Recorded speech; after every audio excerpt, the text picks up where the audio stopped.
Bonjour et bienvenue dans le chapitre 9 de votre livre intitulé Forcer l'évolution d'un système. Dans ce chapitre, nous allons commencer par voir la différence qui existe entre une transformation qui est spontanée et une transformation qui est forcée.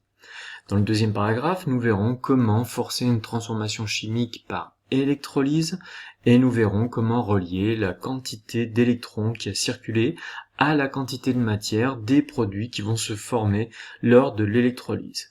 Et pour finir, dans le troisième paragraphe, nous aborderons rapidement le stockage et la conversion d'énergie chimique avec les exemples d'accumulateurs et de piles à hydrogène. Premièrement, transformation spontanée et forcée. Alors tout d'abord, une transformation est dite spontanée si elle a lieu naturellement.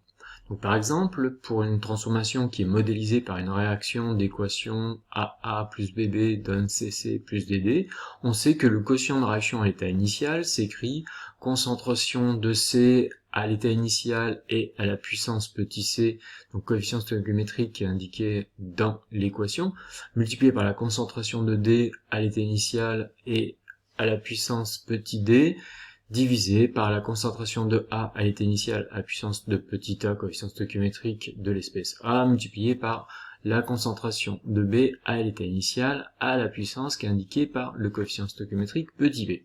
Et nous savons que lorsque QRI est inférieur à la constante d'équilibre K qui ne dépend que de la température, eh bien, on sait que le système évolue spontanément, donc naturellement, dans le sens direct, c'est-à-dire dans le sens de la consommation des réactifs. Et si QRI est supérieur à K, on sait que, eh bien, cette fois, c'est les produits qui vont être consommés jusqu'à l'état d'équilibre, jusqu'à ce que QR soit égal à K. Alors sachez qu'il est également possible d'inverser le sens d'évolution d'une transformation chimique, mais cette fois en apportant de l'énergie au système, on va alors forcer le sens d'évolution, et le système évolue de manière à ce que le quotient de réaction, au lieu de se rapprocher de la constante d'équilibre K, le quotient de réaction s'éloigne de la constante d'équilibre K. C'est ce que nous allons voir tout de suite avec un exemple, l'exemple de l'électrolyse. L'électrolyse a lieu dans un appareil qu'on appelle un électrolyseur. C'est un récepteur électrique qui est constitué de deux tiges conductrices qu'on appelle des électrodes et qui plongent dans une solution qu'on appelle un électrolyte ou encore une solution qui contient des ions. Un générateur va imposer un transfert d'électrons et forcer le système chimique à évoluer dans le sens contraire à son sens d'évolution spontanée. Donc par exemple, la borne plus du générateur, elle va attirer les électrons, et comme elle attire les électrons, elle va forcer une transformation chimique, elle va autrement dit forcer ici une oxydation qui correspond à une perte d'électrons. On notera au passage que l'oxydation se produit toujours à l'anode. Donc la borne plus ici du générateur est reliée à l'anode. Au niveau de l'électrode qui est reliée à la borne moins du générateur, il y a un apport d'électrons, si bien qu'au niveau de cette électrode, il se produit une réduction, parce qu'une réduction correspond à un gain d'électrons. On retiendra que l'oxydation se produit toujours à l'anode et la réduction se produit toujours à la cathode. Moyen mnémotechnique pour retenir, vous voyez que les premières lettres oxydation et anode commencent par une voyelle, alors que réduction et cathode commencent par une consonne. La continuité du courant électrique dans le circuit est assurée en solution par la circulation d'ions. Les anions circulent dans le même sens que les électrons, c'est-à-dire de la borne moins vers la borne plus du générateur, alors que les cations, eux, circulent dans le même sens que le courant, c'est-à-dire de la borne plus vers la borne moins à l'extérieur du générateur.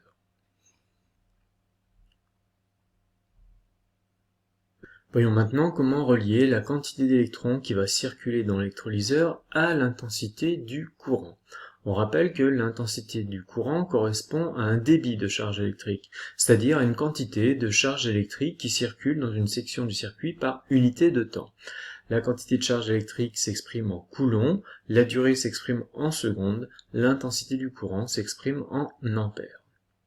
La quantité de charge électrique qui est mise en jeu au cours de l'électrolyse pendant la durée ΔT correspond à la quantité d'électrons qui va circuler dans l'électrolyseur en mol, multiplié par la constante de Faraday qui correspond à la valeur absolue de la charge d'une mole d'électrons.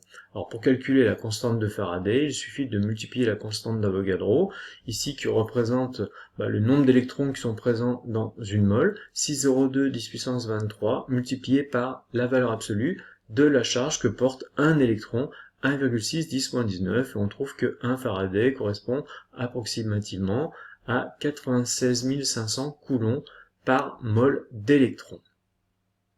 Si on combine ces deux relations, on peut écrire d'un côté que Q est égal à I fois delta T, et de l'autre côté on a Q est égal à quantité d'électrons fois la constante de Faraday. On peut donc relier ces deux expressions, écrire que I fois delta T est égal à la quantité d'électrons multipliée par la constante de Faraday.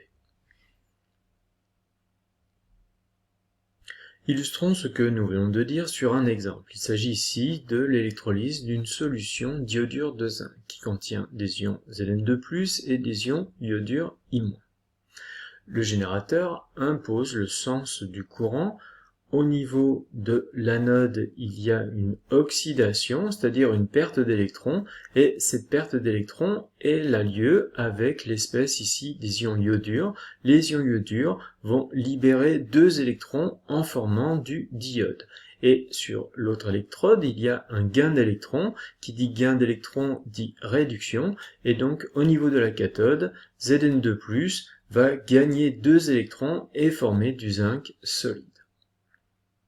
Donc si on fait le bilan de ce qui se passe dans l'électrolyseur, on peut dire que 2 I- réagissent avec Zn2+, pour former Zn plus I2. On rappelle que cette réaction elle est forcée, elle n'aurait pas lieu naturellement. Et cette réaction résulte de deux demi-équations, où 2 I- est égal à I2 plus 2 électrons, et Zn2+, plus 2 électrons donne Zn.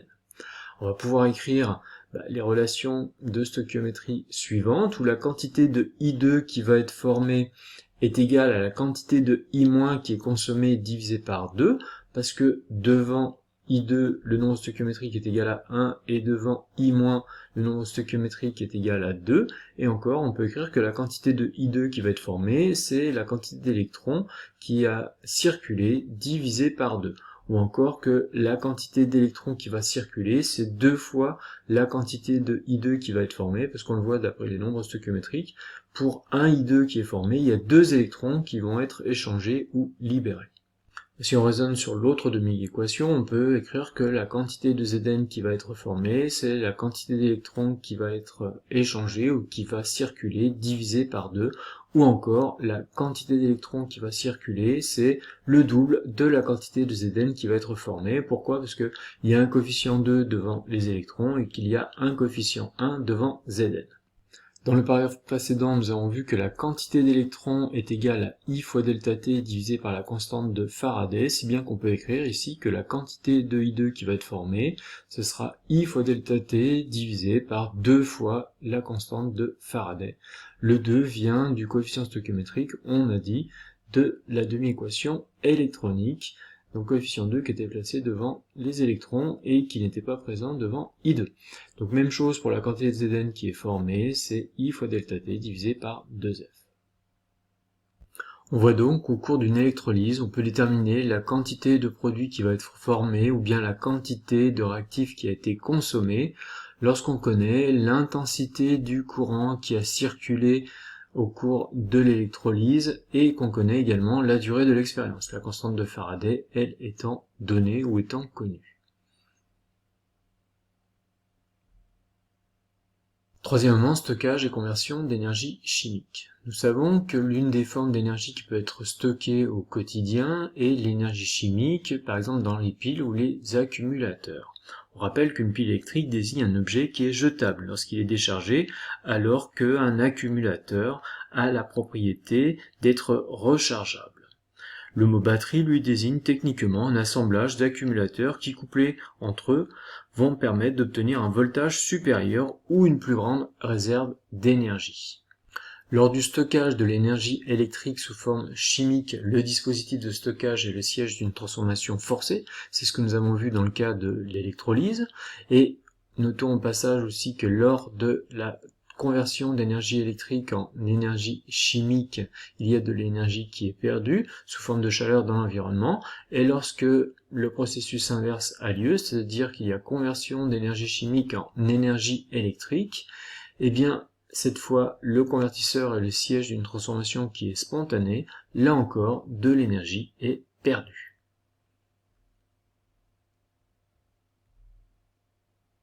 Donc nous venons de le dire, un accumulateur est un dispositif qui permet de stocker de l'énergie sous forme chimique, c'est en quelque sorte une pile rechargeable.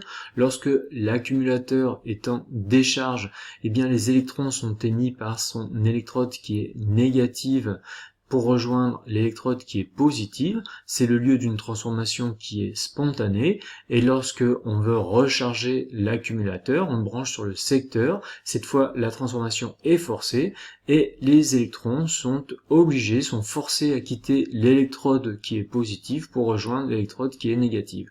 Et ainsi, de nouveau, il pourra être utilisé en décharge pour une transformation qui est spontanée. On termine avec un exemple de pile qui est intéressant ou prometteur pour l'avenir puisqu'il pourra alimenter les prochains moteurs électriques.